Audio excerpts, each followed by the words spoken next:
Hi friends, today I'm going to go over how to calculate the total energy transfer in calorimetry. The main equation that we're going to be using is this one here. Q equals m water times C water times delta T water, which means total energy transfer equals mass of water times the specific heat of water times the change in water temperature.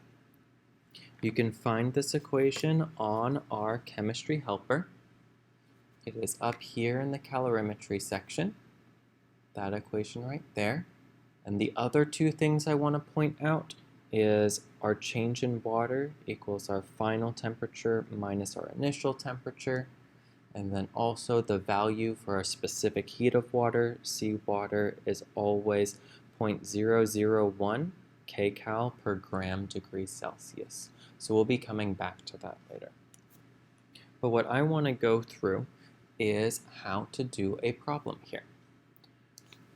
There are going to be 4 steps on these problems that we're going to go through together. Step number 1 is to mark the problem. Underline all variables and values for M water, T final, and T initial. So your final temperature and your initial temperature and your mass of water. So as I'm reading through this, I'm going to pay careful attention to what numbers come up and what they mean. And I'm going to kind of keep track of them by underlining them. So let me read through the question. Lee performs a calorimetry experiment in which she burns Takis. She fills the can with 51.8 grams of water and burns the Takis below it. 51.8 grams of water. Grams measure mass, so that's what lets me know that this will be our mass of water. If I keep reading, the water begins at a temperature of 24.1 degrees Celsius. It begins there, so initially the temperature is 24.1 degrees Celsius. Degrees Celsius is a unit for temperature, so that's looking good. And heats up to 32.7 degrees Celsius. So my final temperature, the temperature it ends up at, is 32.7 degrees Celsius. Complete the steps below to calculate the total energy transferred, Q, from the burning Takis to the water in the can. So we just did step 1 here. We found our mass of the water, we found our final temperature, and we found our initial temperature. So we move on to step 2. Let's write those down, write these out so we know what to plug in once we get our equations in here. So I'm just going to copy them down. The mass of the water, how many grams were in the water, that is 51.8, and you'll notice I'm always going to include the value and the unit, so the grams in there. Next one, seawater. That wasn't in the question, but seawater is always the same. It's always going to be this value for water here. So it's 0.001 kcal per gram degrees Celsius. So that here, 0.001, and I write the unit, kcal divided by grams degrees Celsius. Last two ones, we have our TF, which is our final temperature. So the final temperature is that what it heats up to at the end, so that 32.7 degrees Celsius. And then my initial temperature is what it started at, so that's at 24.1 degrees Celsius. Remember, for these calorimetry, we're always heating something up, so your final temperature should be greater than your initial here. Now we can see that we have M water, we have seawater, we don't know what this is yet. So we are going to calculate the change in water temperature. So So it's going to be bringing in this equation right here. Change in water temperature equals final temperature minus initial. All changes that we do are going to be final minus initial. It's where you end up minus where you started. So let's take a look at this, and we're going to start plugging in these values here.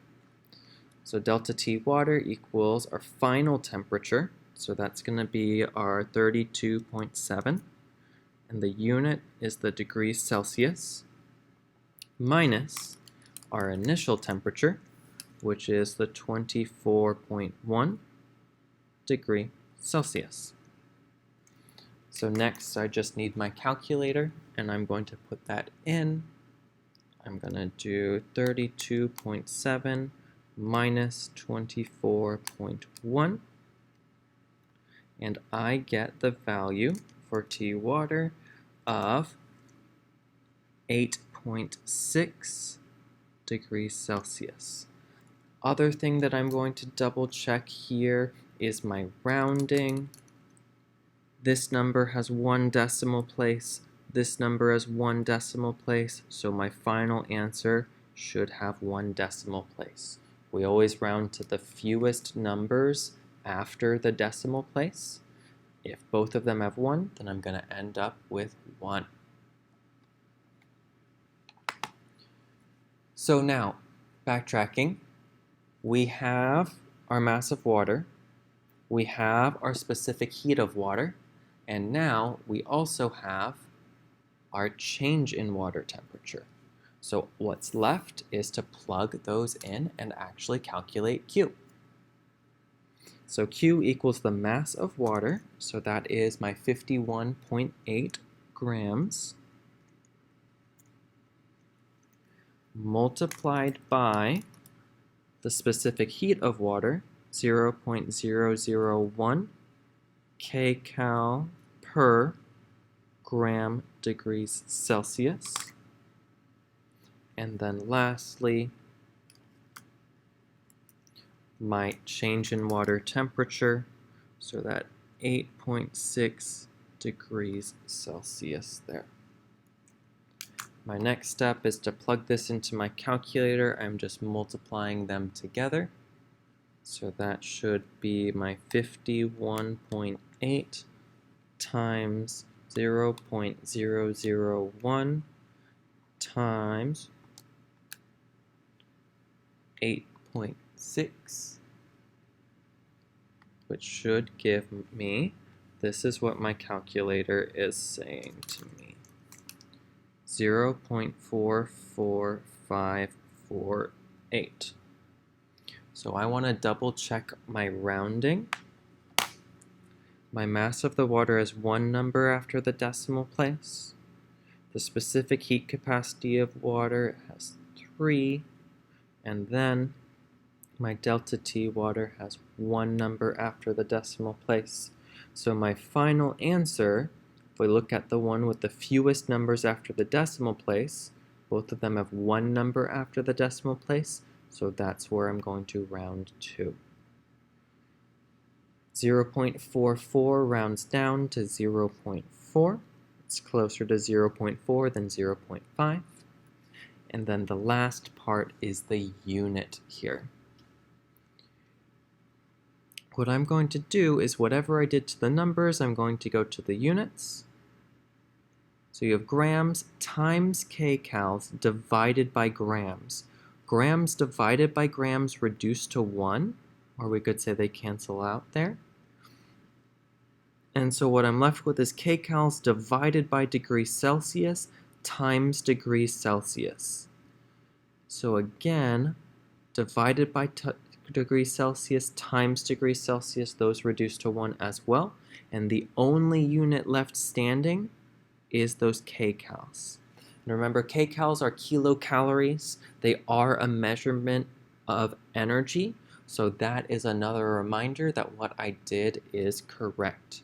So my final answer to this question of Lee's calorimetry experiment is 0.4 kcals.